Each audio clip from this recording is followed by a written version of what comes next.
বন্ধুরা, আজকে আমার জীবনের কথা বলবো। সবাই ভিডিওটা লাইক করে দিও।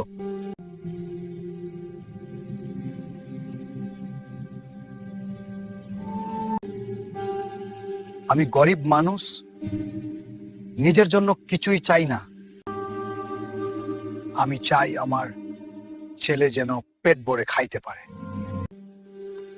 কখনো ভাবি যদি আমার টাকা থাকো তাহলে আমার ছেলেকে কাঁথে হতো না। হে আল্লাহ, আমার কষ্ট দূর কইরা দিও।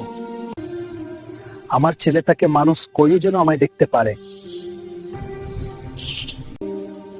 আমায় গরিব, কিন্তু আমার ছেলে যেন গরিব না, তাকে সব সময় দোয়া করি।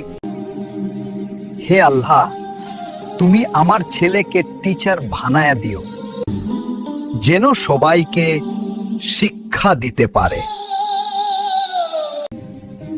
শিক্ষার আলোয় যেন দেশকে আলোকিত করতে পারে, সবাই যে তাকে সম্মান করে। আজকের মতো বিদায় নিলাম।